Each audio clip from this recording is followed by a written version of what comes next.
Yes, good afternoon, or rather, good morning. Today is September the 10th, Thursday, in HAVPA survey. And today we are going to talk about how the pyramids were built. Actually, we're going to script a film on the building of the pyramids. It is a film that once again I recorded back in the 80s, back when there was VHS, and back when TBS, which is the station I got this from, TBS was the flagship station of the Atlanta Braves. No one else in the whole country carried Atlanta Braves games but the Turner Broadcasting System, which is what TBS stands for, named after Ted Turner, the millionaire and owner of TBS. And so, yes, now let's go to ancient Egypt and a guy named Robert Urich, who has been dead quite some time. But yes. On this special edition of National Geographic Explorer, the ancient tombs of the Egyptian pharaohs. For millennia, these monuments have stood on the sands of the Sahara. Darn it. I hate that. 14 seconds and I already. Let's go. Now, I talked yesterday about the relative size of the pyramids. Now, here you see a couple of camels, and these are the pyramids, and that tells you nothing about the size. But we're going to look at some shots in this that will give you some idea of the size of these things. And, you know, big is big, and we see big things all the time in our buildings and structures, but you have to remember this was built 4,000 years ago by people who had nothing but muscle power, literally, and some basic knowledge of physics, which they didn't even know was physics at the time. This special edition of National Geographic Explorer, the ancient tombs of the Egyptian pharaohs. For millennia, these... Now look, here, this might give you a better... This is a highway that takes you out there, and you can't see the cars that are on it. You know, that's how far away you are to get this entire pyramid inside the picture. Monuments have stood on the sands of the Sahara, symbols of a mighty kingdom. Built as timeless memorials to powerful Egyptian kings, the construction of the pyramids has been shrouded in myth and mystery. Now, new excavations are yielding some dramatic answers to the age-old makes think of Indiana Jones, right? The pyramids. Then Cairo's belly dancers practice an art with roots in tradition. No, we won't be Today, watching this that. alluring dance can also mean an escape from the slums to a world of glamour. And could the Egyptians of long ago have sailed to... Now that we are going to look at. The Kon-Tiki, it's about a guy named Thor Heyerdahl, who theorized that perhaps the Egyptians could have crossed the ocean in a ship made of nothing but reeds. Crossed from the Africa to the Americas. It's a theory, but it's interesting to see how it works out. The Americas in primitive reed boats follow the route they may have traveled. It's all ahead on this special edition of Explorer.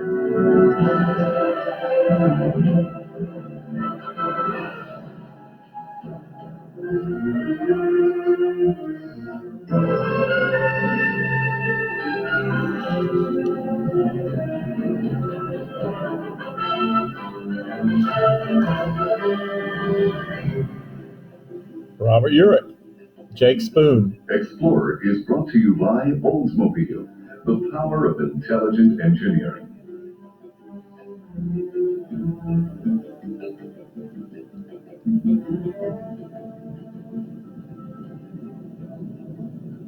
The edge of the Sahara. On this shifting ground, the pharaohs built their kingdom, a kingdom whose secrets are still being brought to light. Hi, I'm Robert Urich, and we're in Egypt for a very special show. Our adventures will take us from ancient tombs to the Great Sphinx, but our real voyage is a voyage across time. Like the pyramids behind me, Egypt spans the millennia. More than 4,000 years before Christ, there was already a great civilization here. All right, good. This is a map. Now, to have a look at this, of course, this is the Nile River. This is the Mediterranean. This is the Red Sea down here. But this is the Nile, as you know or may not know. The Nile is the only major river in the world that flows north, unless, of course, you count Licking River. Ha, ha, ha. That's a joke.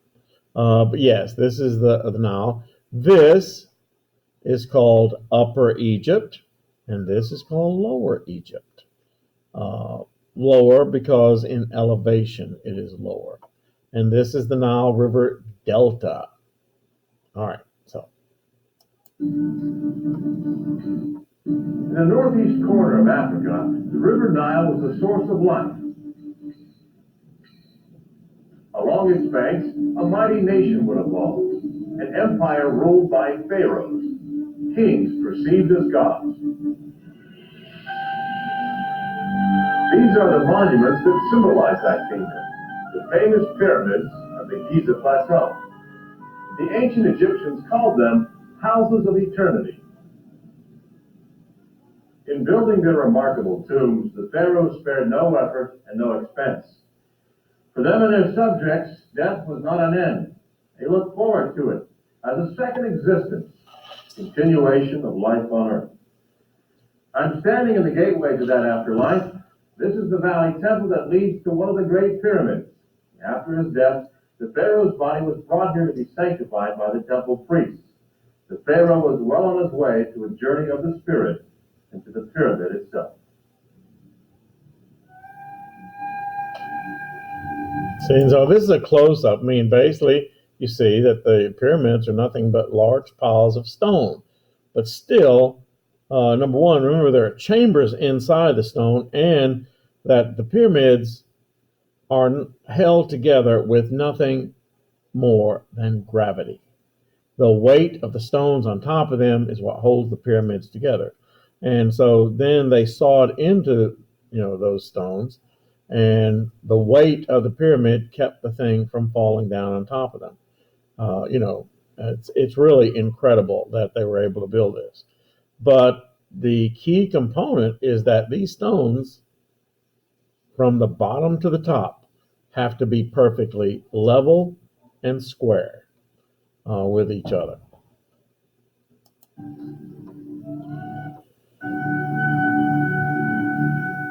After the death of Pharaoh Khufu around 2500 BC, his mummy was carried through a maze of narrow tunnels into a tomb. And this is, this is what we're talking about. You'll see Robert Urich passing through this tomb. Lies at the heart of this massive pyramid.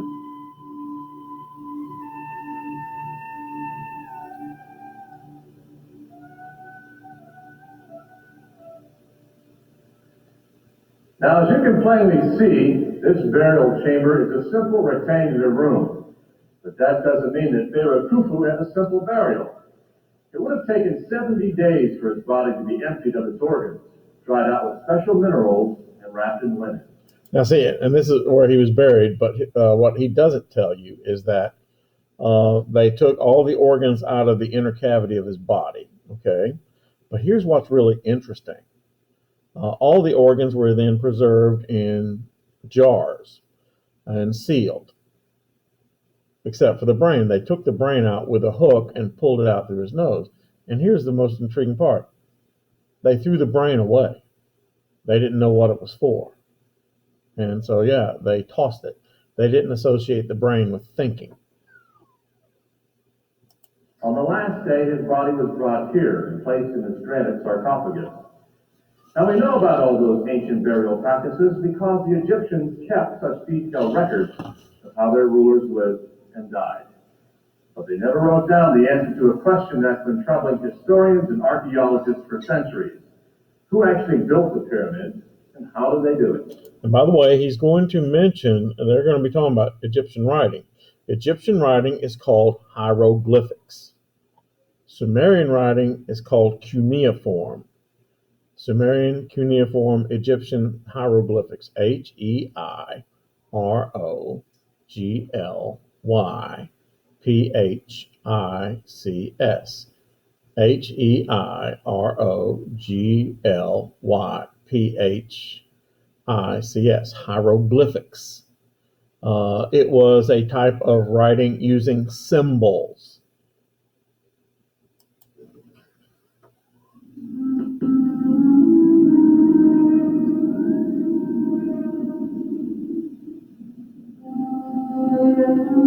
45 centuries ago, in the desert outside what is now Cairo, one of the most extraordinary feats of human history was accomplished. Absolutely.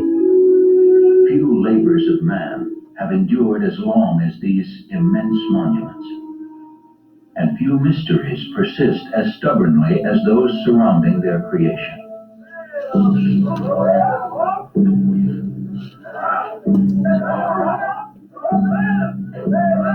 Somehow, more than 6 million limestone blocks were piled up to 40 stories high. He said 6 million, 40 stories high. And once again, I talked about that yesterday. What is 40 stories? What is 500 feet? Remember, and this is worth remembering, that the Grand Pyramid of Cheops, which is what this is, the Grand Pyramid of Cheops stood 40 stories, 500 feet tall. How much is 500 feet tall? 500 feet tall is just shorter than the Carew Tower in Cincinnati. The Carew Tower is the tallest building in Cincinnati. So if you've ever driven past there and seen the Carew Tower, in fact, you can actually go up. I mean, it's really cool. You should do it sometime. You should go to Cincinnati, park your car, pay a fortune for parking, and then you go into the Carew Tower, which is right next to Fountain Square, and you go take an elevator all the way to the top.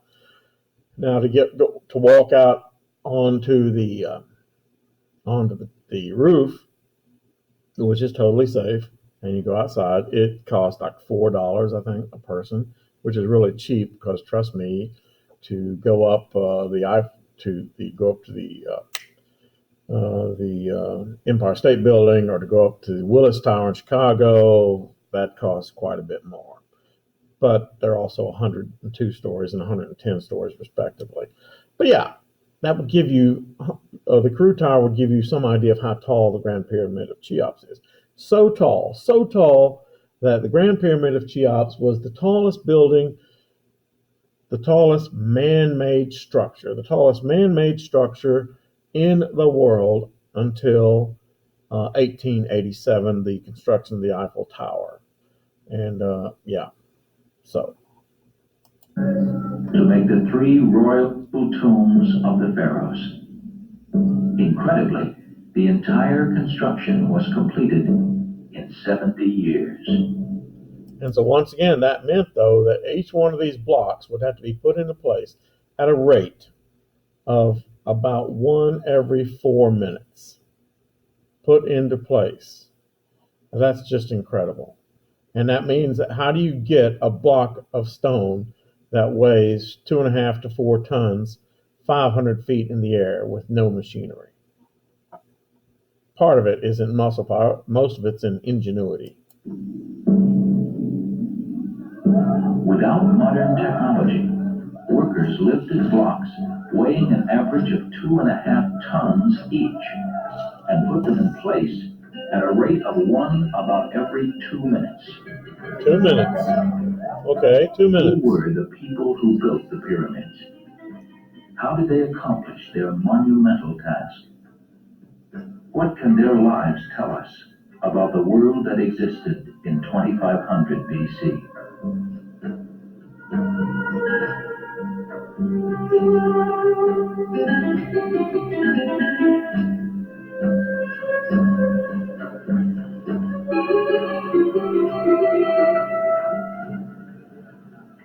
A recent surge of activity on the Giza Plateau is yielding some dramatic new answers to the ancient puzzle of who built the pharaoh's tombs.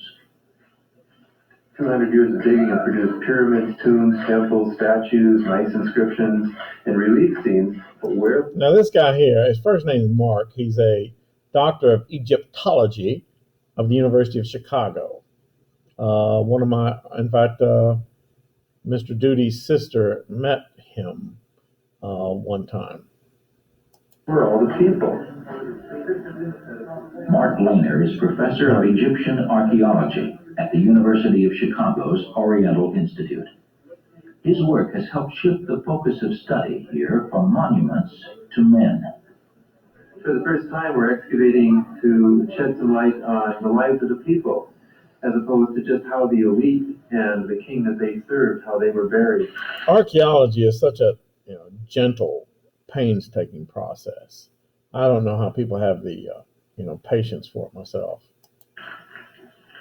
Recent discoveries by Lehner and others have turned the popular understanding of pyramid building on its head.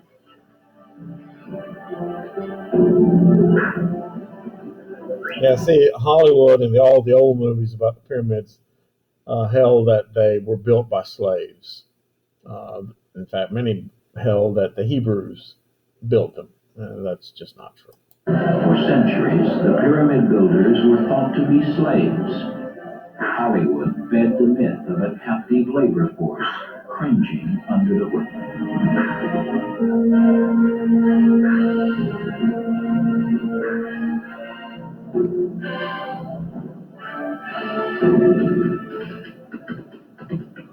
But one day So what they're about to tell you is that one day some tourist riding a horse, the horse's hoof went through the ground and basically broke into the roof of a tomb. And who's in the tomb? That would be the question. 1990, a remarkable discovery shattered that myth forever. A new era in the study of the ancient Egyptians began with a tourist riding a horse.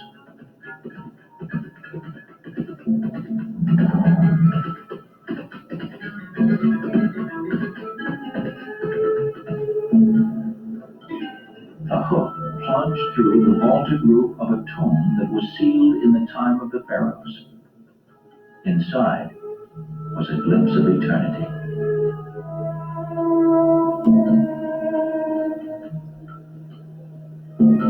The vault was coated. Yeah, and as he's telling you, the vault's coated with alabaster.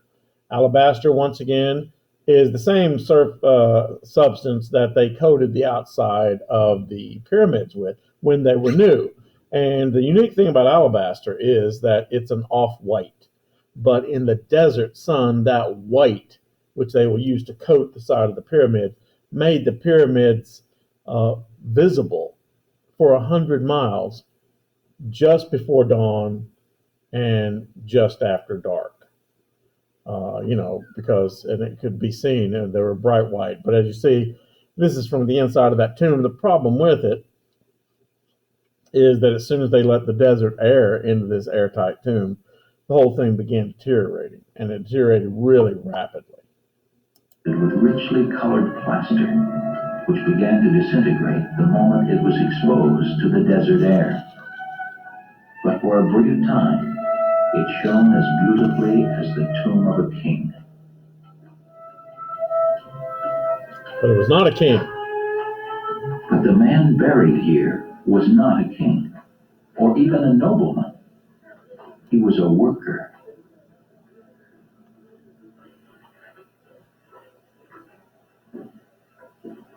According to Dr. Zahi Hawass, director of the Giza Plateau, the design and construction of this tomb suggest that the man inside was no slave. Because of the size of this tomb, because of the unique shape of the vaulted ceiling, and also because it was cased inside with clutter, then I believe this is the man who was in charge of the whole administration of the workmen. This is the man who wanted to be sure that all these people live in a good living, and they go early in the morning to work, and they come by at the sunset, and they live in the village, and at the same time when they die, there is a tomb for everyone. In the months following the discovery of the vaulted tomb, Dr. Hawass and his crews unearthed more than 250 additional graves in the same area. They had found See, look, these are graves of workers scattered all around, actually not scattered, in an orderly procession all around the pyramid. These people who built the pyramid were not slaves. They were paid salaried workers. Entire cemetery for workers.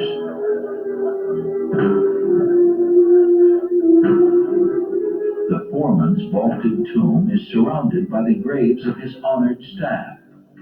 Like the tombs of the pharaohs and noblemen, the workers' graves were probably arranged according to their status. So their rank.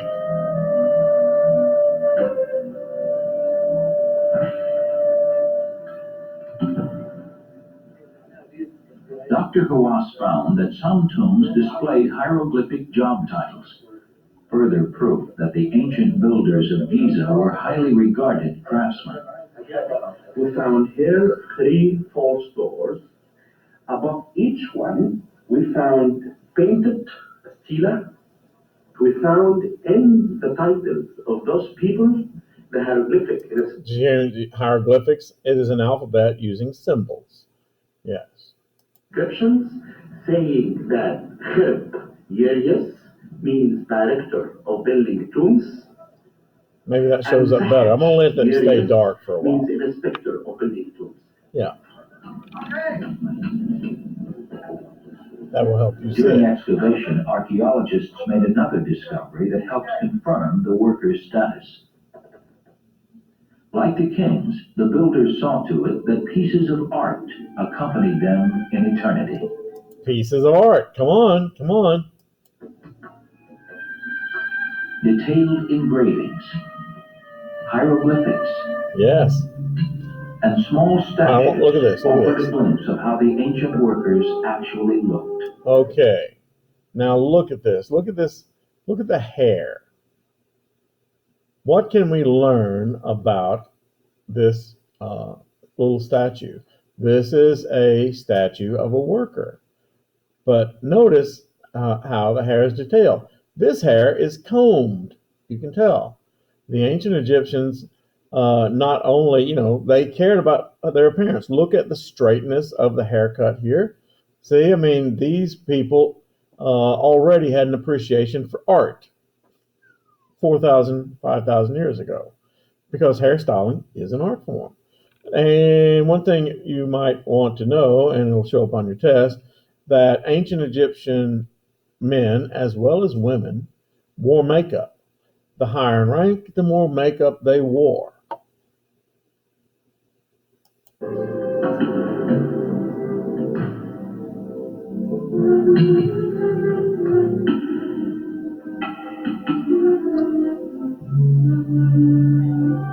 See, that's an Egyptian female, obviously. Notice once again, hairstyle the same. These may be representing braids. I'm not sure, but yes.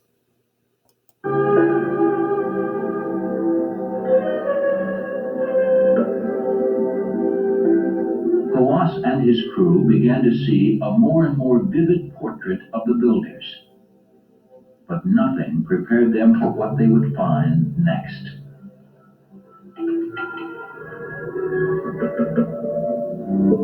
At last, in the shadow of the pyramids, modern workers come face to face with their ancient predecessors.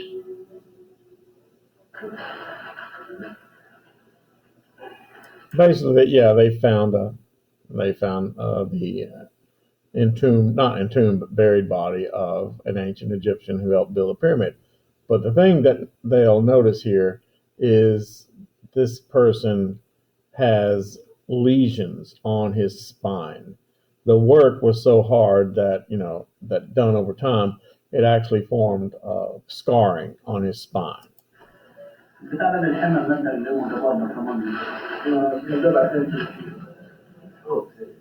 Forensic study of the remains tells a tale of suffering and sacrifice.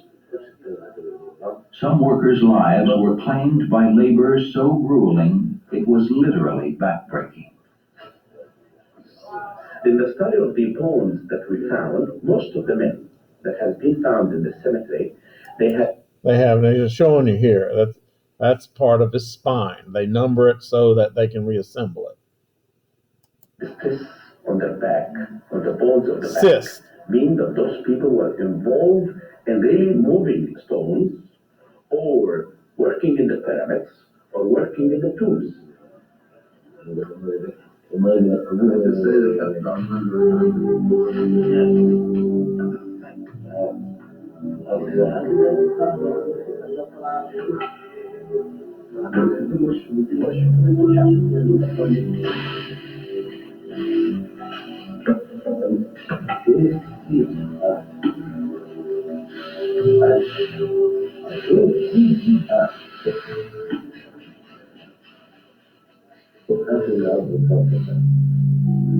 archaeology now is not like what you see in King Tut and find gold, and gold in King Tut never give us an idea about the people and about how they lived and about anything.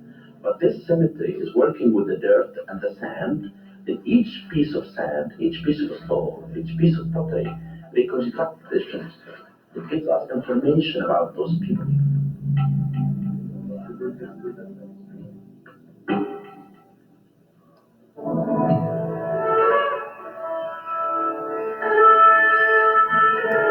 And this is a good place to stop for today.